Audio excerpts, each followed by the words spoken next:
कहानी। करोड़पति बेटा VIP car से जा रहा था। सड़क पर कूड़ा बीनती मिली माँ। दोस्तों, ये कहानी सिर्फ आदित्य और उसकी माँ की नहीं है, ये कहानी हम सबकी है। हम सब किसी न किसी दिन इतने व्यस्त हो जाते हैं कि माँ बाप की आवाज़ हमें सड़क के शोर में दबती हुई लगती है। लेकिन याद रखना, जिस दिन माँ की आवाज़ सुनना बंद हो गया, उस दिन इंसान की इंसानियत मरने लगती है। सुबह का समय था। शहर की सड़कों पर रोज की तरह भीड़ बढ़ने लगी थी। चमचमाती इमारतें, दौड़ती गाड़ियां और भागते लोग सब अपने अपने लक्ष्य में उलझे हुए थे। उसी भीड़ के बीच एक काली रंग की महंगी वीआईपी कार सिग्नल पर आकर रुकी। कार के अंदर बैठा था एक नौजवान, महंगे कपड़े, आंखों में आत्मविश्वास, हाथ में मोबाइल और चेहरे पर घमंड की हल्की सी परछाई। उस नौजवान का नाम था आदित्य वर्मा। आदित्य इस शहर के जाने माने उद्योगपति का बेटा था। करोड़ों की संपत्ति, बड़ी कंपनी, नामी स्कूल कॉलेज, विदेश की पढ़ाई, जिंदगी ने उसे सब कुछ दिया था। आज वो अपनी कंपनी की एक बड़ी मीटिंग में जा रहा था। वीआईपी कार, ड्राइवर, सुरक्षा, सब कुछ वैसा ही था जैसा एक बड़े आदमी के लिए होना चाहिए। सिग्नल लाल था।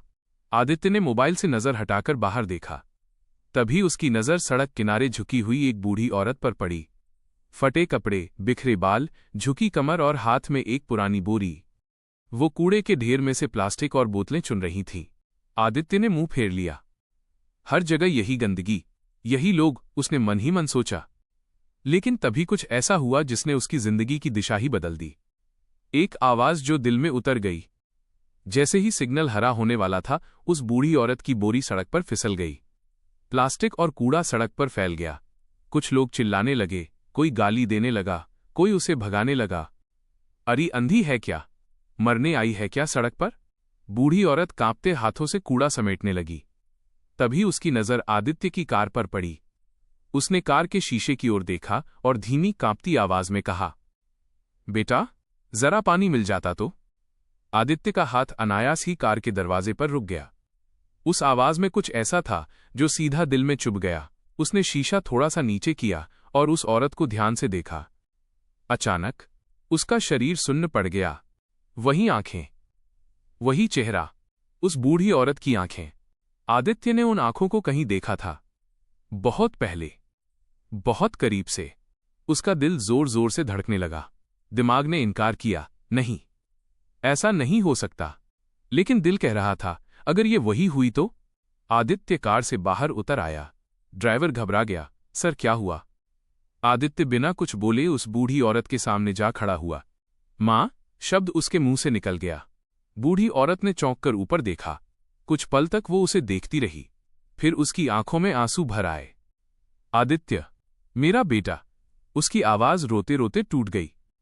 और उसी पल सड़क, भीड़, कार, शोर, सब कुछ जैसे थम गया। बीते कल की दर्दनाक कहानी। आज से करीब 25 साल पहले की बात है। आदित्य तब सिर्फ 8 साल का था। उसके पिता एक साधारण कर्मचारी थे।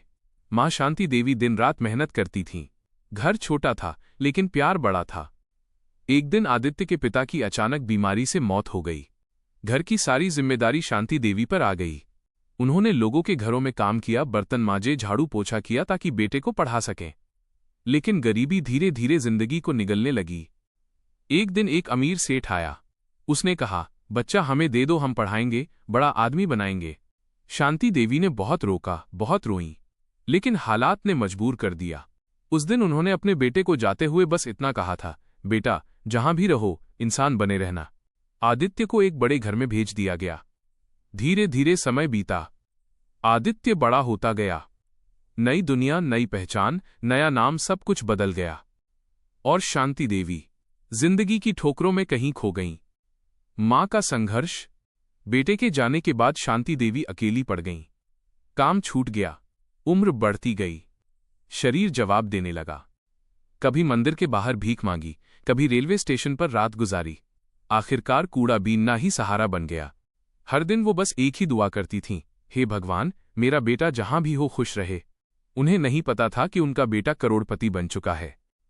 वर्तमान में लौटते हुए सड़क पर खड़ा आदित्य फूट फूट कर रोने लगा।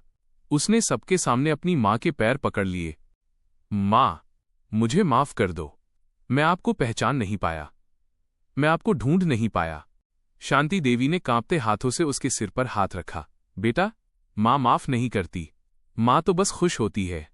आसपास खड़ी भीड़ की आंखें नम हो चुकी थीं।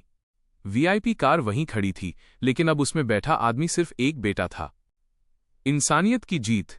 आदित्य ने अपनी मां को सहारा देकर कार में बैठाया, उन्हें पानी पिलाया, खाना मंगवाया।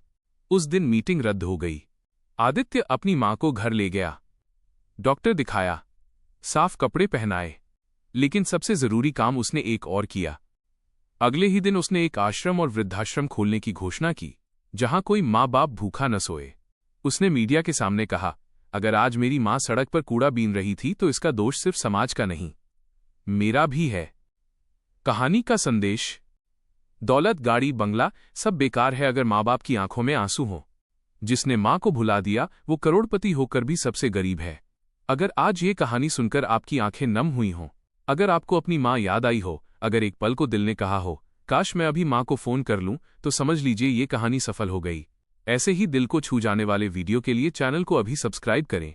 जितेंद्र यूपी 47, क्योंकि ये चैनल व्यूज के लिए नहीं, माँ बाप की दुआओं के लिए बनाया गया है।